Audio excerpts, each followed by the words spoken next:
We're going to go over office policies and some other documents that are pretty popular. Now, Adriana and Sarah, are you both new to real estate? Yeah, I got licensed in September last year, and I started with Okay. Keller in October. All right. So is this your first class, or did you say that again? Is that Sarah? Yeah, I'm the transaction coordinator with Harmony Transaction Management. Oh, okay. So we're not going to be covering anything. Well, we're going to go through office policies. So I'm not sure if you want to be on the call or not. Over the buyer confirmation of receipt of covenants and restrictions for HOA, the buyer exclusive agency contract, which I went over. We had that panel yesterday, but if you didn't get a chance to see it, we'll kind of review it today. Our FSBO builder compensation agreement and referral fee agreement. So next week would be buyer documents. So we'll go through the purchase agreement, things like that. Third week of the month is always listing contracts and seller docs. And then the fourth week we dedicate to inspections. There's quite a few forms. In fact, of anything that's associated with real estate transaction, the inspection part has the most forms. So we dedicate a whole hour just to those. So it looks like it's just the four of us.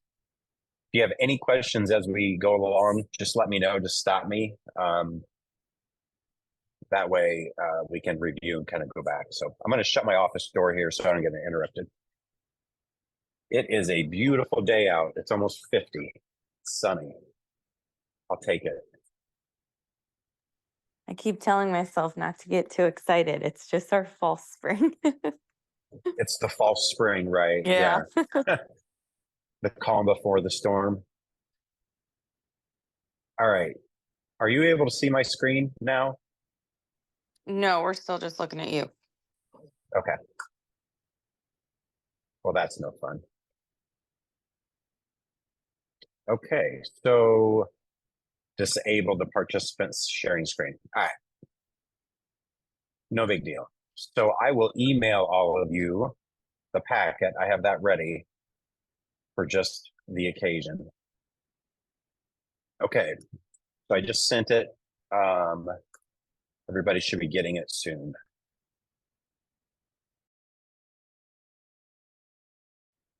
So first one is office policy disclosure for buyers. So every brokerage is going to have their own document for their office policy.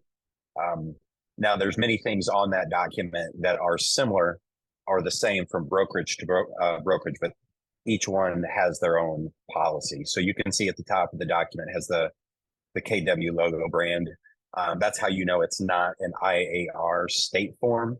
The state form has their logo, their realtor logo in the upper left and some branding at the bottom. So this document is internal. So we have an office policy both for buyers. That's a 2-page document. And we have an office policy for sellers. So that first one, the disclosure for buyers, we want to go through the summary of when we're working with buyers, we're going to explain to them what our duties are to them. And that's what this document serves to state is that. So Keller Williams Realty Group and its licensees, when showing a seller's property, represent the interest of the buyers. Such buyers' agents owe duties of trust, loyalty, confidentiality, accounting, and disclosure. These duties are owed even if the buyer's agent is compensated by the seller. The buyer's agents are under a duty to treat the sellers honestly. So it goes on to talk more about the agent when acting as a limited agent. So if you are on both sides of the transaction, you represent not only the seller, but the buyer as well. That put you into a limited agency situation. You have a couple of options. You can personally represent both sides. We need to make sure that you have both seller and buyers sign limited agency agreements, stating that they understand that you represent both sides. There is a separate form for that. But on this document for the disclosure, it goes through what that limited agency means, that you would not disclose the following without their informed consent in writing, from both the buyer and the seller. And that's terms that would create a contractual advantage for one party or the other. What motivates a party to buy or sell, that the seller would accept less than the listed price of the property, and that the buyer would pay more than the offered price for the property. And then any material or confidential information, of course, except for adverse material facts, risks, any major defects that you know are on the property, something that maybe the seller hasn't been willing to disclose. We do have a duty to disclose those to buyers potentially. It goes on and talks about regarding compensation, how we obtain the compensation for the transaction. We do try to get that payment for the buyer's agent by the seller, but that's not always the case, and we're going to talk about that in a little bit. But that talks about that here in the disclosure. There's a disclosure about lot square footage dimensions. We want to make sure that they understand that they're considered to be approximate figures. So when they see dimensions online, and that's not only for the lot itself, but it is for the square footage of the house. And you're going to come across situations where you look up a listing, Adriano, that you'll see previous listings for the same address, and you'll even see situations where from one listing to another, even though it's the same property, same house, the square footage is different. So we want to make sure that the buyers understand that those are all approximate figures. And if they want exact, at least for square footage of the home, we can walk them through it and we can get calculations that way. But at the end of that, page 1 talks about home warranty plans. Those are always, it's kind of like going to Best Buy and getting a TV, and they ask if you want a 2-year warranty. So you can buy home warranty plans for homes. I recommend them for buyers, especially when they're purchasing older homes or homes that have outdated mechanicals, maybe a furnace or HVAC system that's 20 years old. They have home warranty plans that would cover situations where maybe that furnace breaks down. So we always want to recommend that. If you're not sure or don't know much about that, I would recommend Googling it. We do partner with a couple home warranty companies, and I'd be glad to share those with you if you want. So just contact me after this. All right, page 2, same document. At the top, it's a transaction processing fee disclosure. So once, of course, remember this is addressed to the buyer. So once your offer is negotiated and accepted, Keller Williams Realty Group will submit your file to a transaction coordinator to handle the administrative processing of the file. So it's fitting. We've got Harmony on here today that we actually build this into the office policies. And then you can put in the fee of what that is. So Adriana, whether you use Harmony for transaction processing, or a different company, or even just yourself, you can still charge a transaction fee. The market center charges agents per transaction, so it just depends on your split. The transaction fee would either be $2.99 or $50, and so most agents build that into what they charge the clients. So you would have the commission plus the transaction processing fee to help offset that. So I definitely recommend PCs, and it's not just because Harmony's on here, but they do a fantastic job, and they love what they do, which is fantastic because most agents don't like to do paperwork. And so they do a fantastic job. So, all right. That goes a little bit over what a transaction coordinator does.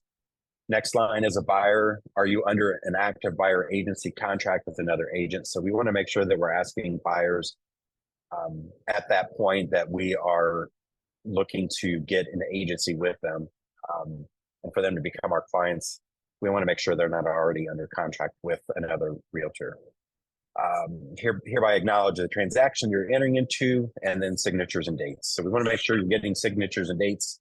These things are being looked at from our compliance department. So when they're submitted, when you submit your documents in to start your opportunity for that transaction, and then when you close it out to get paid, that department, our compliance department, is looking through documents. They're making sure that signatures are there. They're making sure dates are there.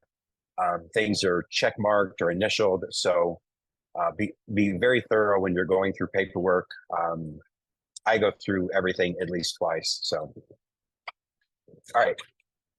Next document, office policy disclosure for sellers. It's all very similar to the buyer's office policy. So I'm not going to read through this verbatim.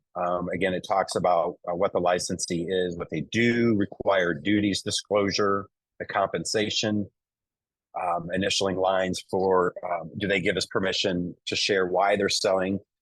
If you don't know, buyers, one of the first questions they ask, and they must all ask, is, why is the seller selling their house? So we want to ask our sellers, if for the listing agent, that, and we want to ask would they consider offers less than the listing price, because realtors or agents will call the listing agent and say, hey, I've got an interested buyer, but I think they want to come in under asking, what do you think?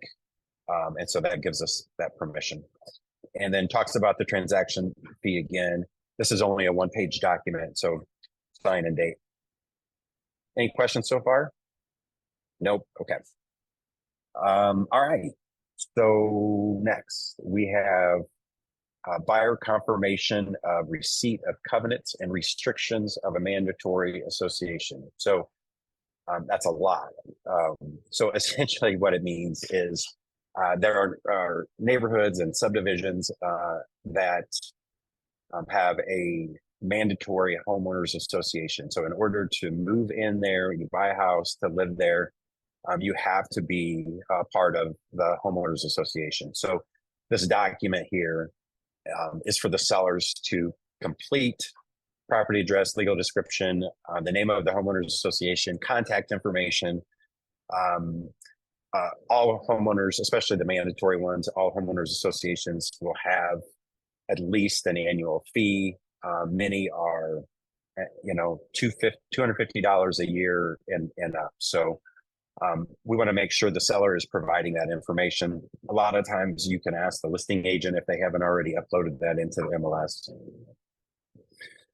In the middle of the document, there is a sentence that says, is the property located in a designated local historic district? So we want to make sure that we're asking our sellers that question. There are pockets, if we're going to use Fort Wayne as an example, like West Central neighborhood is considered a local historic district.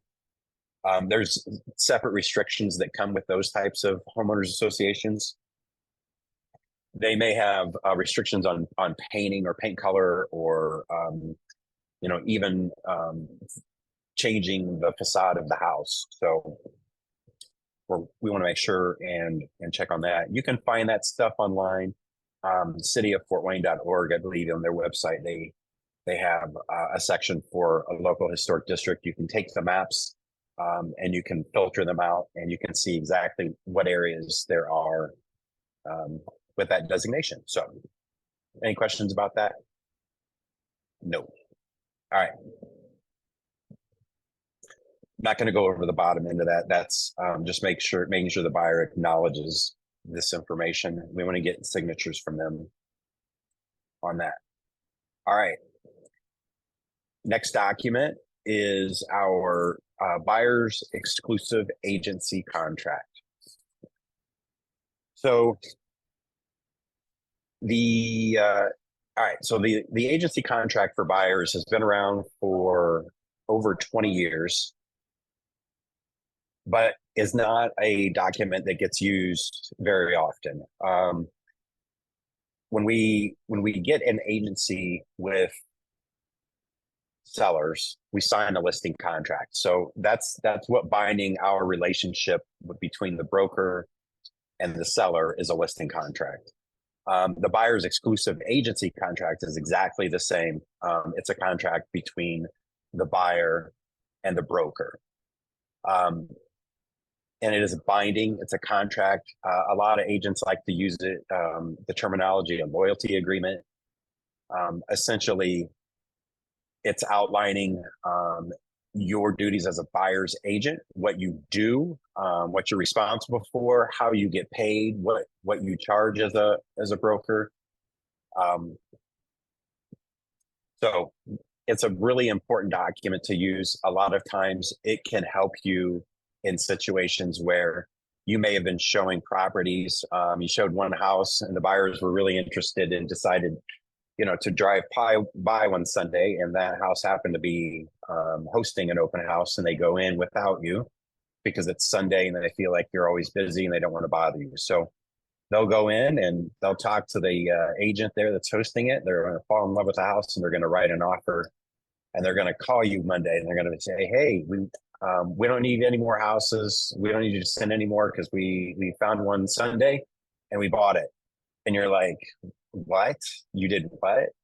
So it happens. It's unfortunate. The buyer's agency contract will help prevent that, and having good conversations with the buyers to say, hey, all buyers like to drive around. You want to drive in the neighborhoods that you want to live in. You may be an off chance that you stop and see a house. If you do happen to do that and there's an agent there hosting, just let them know that you're working with me. Give them your business card. That will help a lot with that. But we want you to talk with the client. There are a few agents that use these exclusive. There is going to be a point at the state level where they're going to require it. So I think using 2024 to get used to it is going to be easy to ramp up. But make sure with all documents that you're sending these documents in advance to you meeting with the client. You can see this alone is a 4-page document, and it's just full of words. It's full of information, but a lot of things that the buyers won't understand. Purchase agreement is the same way. So make sure you're sending blank documents in advance. Say, hey, read through these, write down any questions you may have. And then when we meet to go over this, we'll review it together. Makes the conversation a lot easier. So, but back to the agency contract. Again, this is to help establish that agency and to help the client understand how we get paid as buyer agents. So we've got contract entered into shall commence on. I asked this question yesterday at our team meeting. This question was asked: how long do you sign a contract for with your buyers? It certainly does depend on their situation. They may be looking to buy a house in the next 3 months, could be 6 months, but the clear answer I think yesterday was a year. So, but that's something that you can negotiate with your clients. Remember, everything in real estate is negotiable. So if there's anything you learn that it's always negotiable, especially when you're looking out for the best interest of your client and you're fighting for them. So you want to establish date and time, how long the contract is going to last. Broker agrees to diligently attempt to locate property acceptable to the buyer, to negotiate price, terms, and conditions acceptable to the buyer for the purchase of the property, and shall act in their best interest during the terms of the contract. Gives you an area here for description. You can be as vague as you possibly want. You could say something like any real property in Indiana. Like, that's the most broad sentence that you could use for description. Or you could be even so very specific to say 3-bedroom, 2-bath ranch on a full walkout basement, something like that. But I think most realtors go for the open vague. You also do want to include for sale by owners in there, new construction, spec homes. because we want to make sure there's all of those are possibilities of things that the buyers could go in what direction they want to buy. So they certainly could stop by a model home from a builder and decide they want to build a house. So we want to make sure that we're being covered there too. For brokers' compensation, the first thing is a retainer fee. So I would say with most agency contracts that I receive to sign, I'd say mostly that is a zero. But I'll tell you what it's for is situation that you're gonna, let's say you're helping buyers out, you're showing them homes, you've shown them 30 homes in the last 4 months, and they say, hey, you know what, we're not finding the house for us, we're gonna wait till summer. Now all of a sudden you've spent the last 4 months, gas, time. I mean, your time is money. This is how you pay your bills, and to run around and do all these things for buyers, having conversations, maybe even putting in offers, they get rejected, to walk away from that to get nothing. So that's what the retainer fee is mostly for. And in situations where you do charge a retainer fee, but you happen to help them purchase a home, I'd always credit them that retainer fee back and say, hey, you know what, I'm going to make that into my commission, so that we're not going to charge that to you. 2, under broker's compensation is commission. So in consideration for the services to be performed by broker, the buyer also agrees, so also in reference to retainer fee, agrees to pay the broker a commission of. So you can do a flat US dollar fee. There are some realtors that do that, none that I know of with Keller Williams. So you can have a flat fee. You could be a percentage of the total purchase price, which is what I see the most. However, the total commission paid to the broker shall not be less than. So you can have a minimum if you wanted to. You can say, hey, look, I don't do any transactions less than $2,500, you know, but that's all up to you. We have to remember that commissions are not fixed, controlled, suggested, recommended, or maintained by the IAR or our local MLS board. So when it comes to the question, what do I charge? You know, what percentage do I put in there? It's totally up to you. It's your business. You're self-employed. I can tell you that I see anywhere from 3% to 4% mostly. So if you're kind of looking for what that is, that's what I would say. So it would be that total percentage of that total purchase price. And then in bold, we want to make sure that they understand, in the event that the seller pays a commission under the listing agreement and the broker with the consent of the buyer is to receive any portion thereof. You have to read that with the consent of the buyer. So remember, the transaction is between buyer and seller, not between the realtors. So with the consent of the buyers to receive any portion thereof, that portion shall be credited against the buyer's financial obligations to broker, and the broker shall use their best effort to cause the seller or the seller's agent to satisfy the buyer's obligation to the broker. So all of that being said, let's use an example that you charge 3% commission, right? And in the MLS listing, it says 2.5 buyer agent commission. So under the contract, you could tell the buyer, look, the seller's willing to cover 2.5%. So if you wrote 3% in the contract, that means the buyer is going to owe you 0.5% of commission at closing. So to boil that down to simple terms, that's what that would mean. So you have a couple different avenues that you could take here. Remember, everything is negotiable. So you could have the buyer ask the seller through the purchase agreement to pay you 3% instead of the 2.5, thereby satisfying the buyer's obligation to you to pay 3%. If the buyer says no, you can do couple other things. Then you can reduce your commission, thereby amending the buyer's exclusive agency contract to reflect the commission from 3% to 2.5%. That way the seller would pay your commission in total, or you walk away from the deal and you only show the buyers homes that the seller's willing to pay 3% commission to. Does that make sense? Where you would limit then any homes that you would show that would be under the 3% commission. So those are your three options as far as trying to get paid. Any questions on that? Nope. Okay. All right. So let's jump down to still saying page 1, line 33 in bold print, broker's commission for services rendered. And you're going to read this probably so many times you'll eventually have it memorized. But in respect to any broker, is solely a matter of negotiation between the broker and the buyer, and is not fixed, controlled, suggested, recommended, or maintained. Then the listing service or any person not a party to the contract. So that disclosure is helping them understand that they're not being forced to pay you a commission, just like the seller isn't being forced. But by signing a contract that states that they're going to pay a commission, they do. So agency disclosures at the bottom of the office policy. So right in this contract, it already talks about that office policy that we first went over, that they acknowledge that they received it. So we want to make sure that that's the case. All right.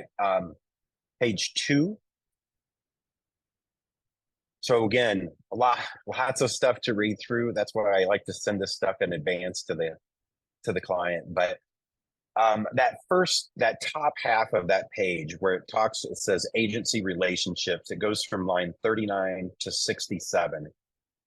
That all is there to help you as the broker explain to the buyer your obligations and your duties to them. We need to get that out to the buyers to help them understand that we are professionals.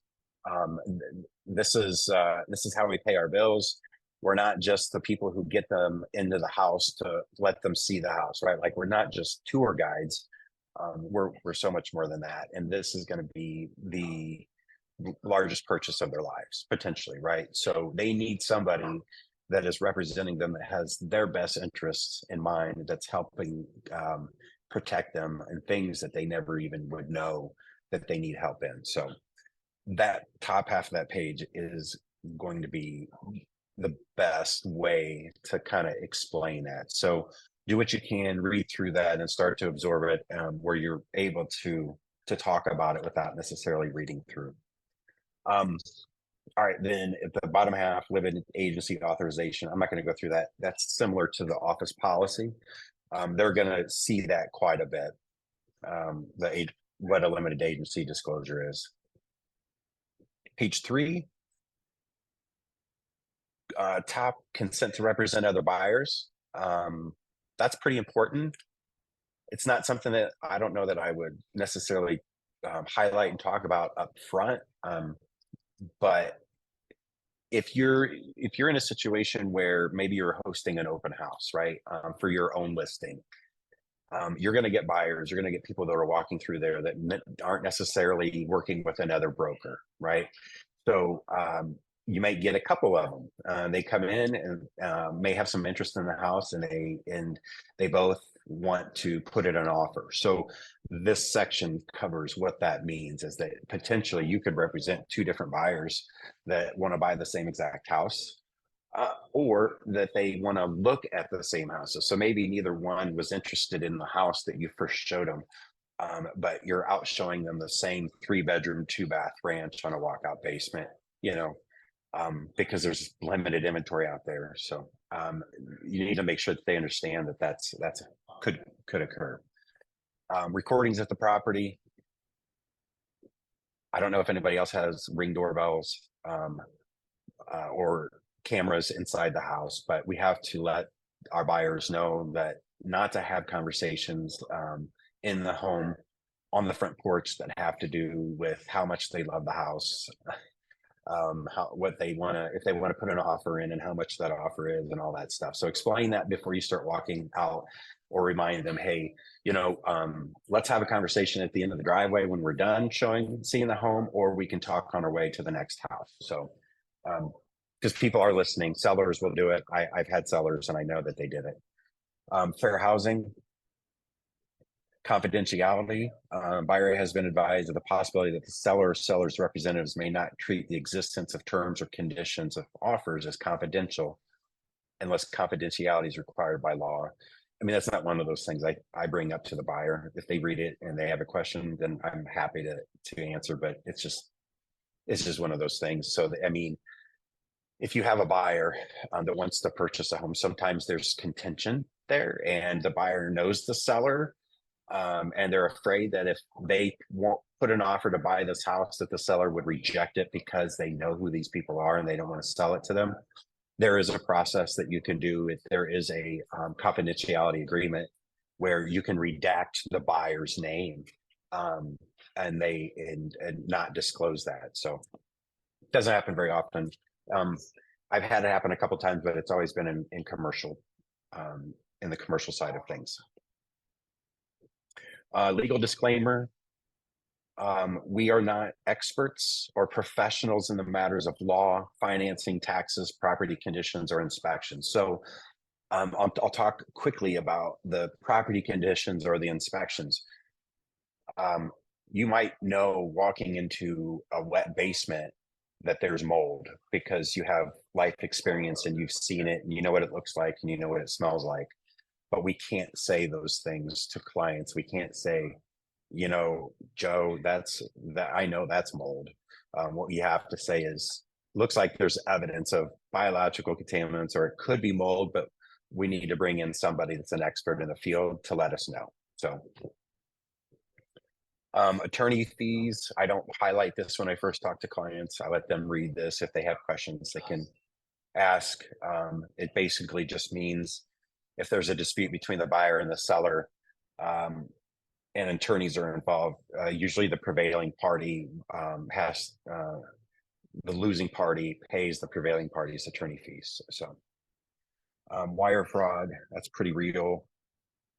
Acknowledgements, I'm not going to read through the acknowledgements. I'll let you do that. And then sign. So like listing contracts, I sign buyer agency contracts. So anything that's a contract, typically the managing broker will sign. If you send those, I prefer they get sent to me after our client signs. So I know agents ask me that sometimes. I don't need to wait for the other managing broker to sign either. I just, at minimum, want the client to have signed it. So I knew that they read it, understood it, signed it, and dated it. So if it doesn't happen that way, I'm not going to yell at you for it. Just a reminder. Okay. Any questions on the agency contract? Okay. So specifically, Adriana, if you get into a situation, are you coaching with Brian? Yeah. Okay. He'll help you through this too. But if you get yourself into a situation with a buyer and the commission being paid by the seller is less than what you put on your agency contract, let me know and I can help walk you through what to do on the purchase agreement. Okay.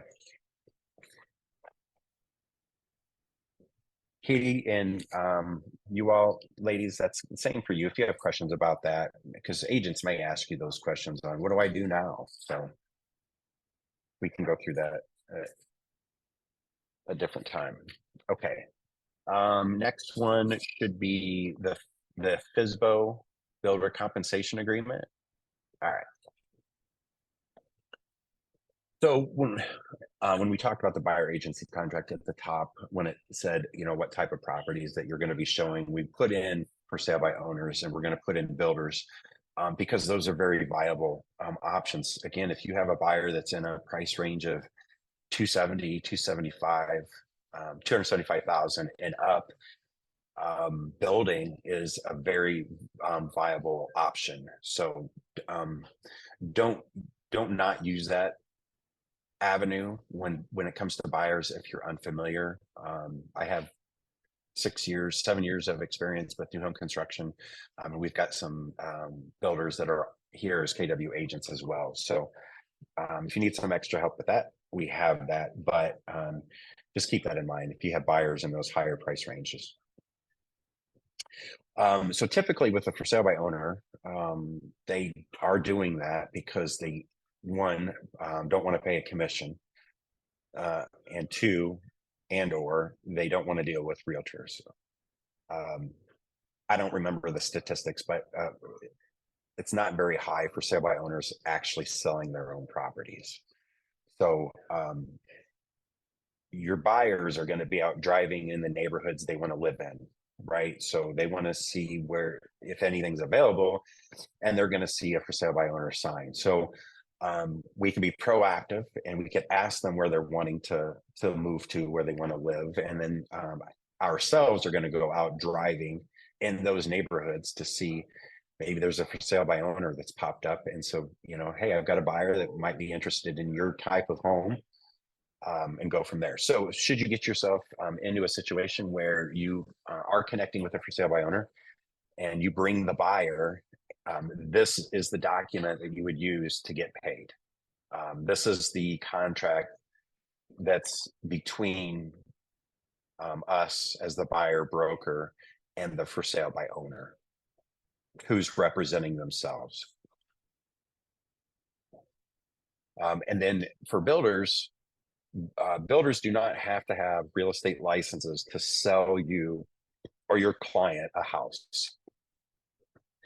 If they build the home themselves, I mean, as per their design, not for a buyer specifically who picked it all out, they call them spec homes, and builders will do this. They'll build inventory to attract a buyer. So in that situation, if they put those spec homes on the MLS, then they have to have a licensed agent do that. So that's why you'll see like Granite Ridge properties are usually listed by Century 21 agents because they have a relationship with them. But if they don't, and they don't have their own sort of compensation agreement, so usually builder agreements are between the builder and the buyer, not between the agent. And so this is the document that you would use to get paid by the builder, because they themselves not all of them have it built into their agreements. Your bigger builders do. Your D.R. Horton, your Lancia Homes, your Granite Ridge, they have those usually built into the contracts. But if you have a buyer that's working with a builder, you want to get established with the builder as soon as you possibly can. The moment you know that that is an option for your buyer, you want to make sure to talk with your buyer, that any email communication they may have, to ask them to please copy you in. And if there's any appointments that they have set that they're going to go to the builder and meet with the builder, try to make sure you're there for the very first appointment. And then ask the builder, what do they need from you as the agent representing your buyer in order to make sure that you're helping assist them, and that you would be compensated for doing so. And the builder will say, you need to be at every meeting. Or some builders will say, no, you just need to be here. You don't need to be at our selection meetings, things like that. So make sure that you're talking and communicating with the builders. Some builders, I don't want to name who they are, but they will cut you out if they get a chance. Some will say to your client, we could save you the commission that you're going to pay your agent if you just work with us. So be careful. All right, any questions about that? Nope. Okay. Broker compensation agreement. You won't use this one very often. Well, you might now. So this form is used in the event that the commission that was being paid to the buyer's agent was changed from what it said in the MLS.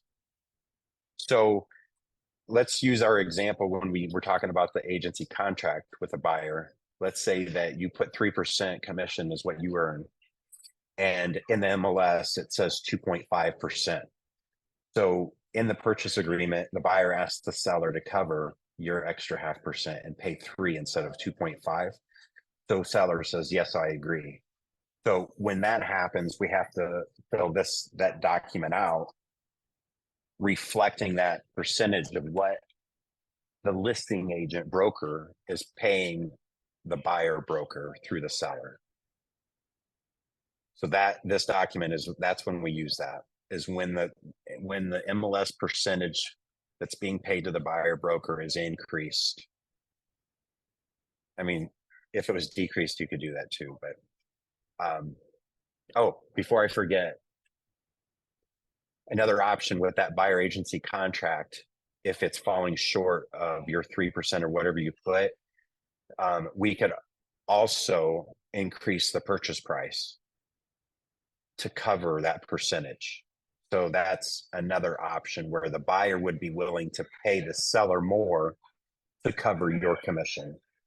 Does that make sense? Okay. All right, so that's the broker compensation agreement. All right, last one, referral fee agreement. So this is an IAR form, so it's a state form, but you may not see this form a lot. So usually the referring agent uses whatever form is in their MLS. So you can take referrals from out of state. You might have family moving from Fort Wayne to Chicago, and you want to make sure they get taken good care of, right? So you're going to look it up. You're going to find a KW agent up there. Well, we would use this referral fee agreement, fill it out, and send it to that agent. But if the reverse happened and they're sending us a client and they are sending us the referral, they're not going to use this document, and they're not required to. So this isn't an absolute document, but it's just an option for agents to use. And a lot of brokerages, they use their own, like it's, specific to their own brokerage, their own company. So that is, that's it for that. Pretty simple. So any questions on that? Nope. Okay, well, that's all the documents we're going to go over today, unless you guys have questions on a different document, on a situation, since you have my attention.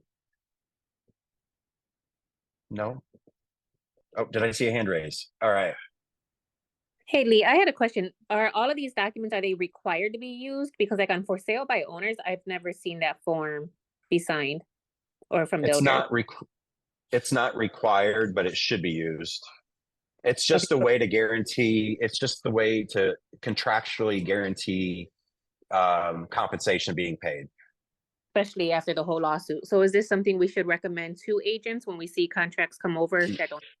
Yeah, I would rather see this than it put into a purchase agreement, but it can be done that way. Okay. Yeah, that's a great question. All right, anything else? Nope. Okay, yep. So next week, same time, 1 to 2, we're going to cover buyer documents, purchase agreements, things like that. So, okay. All right, everybody have a great day. Enjoy the sun. You too. Thanks.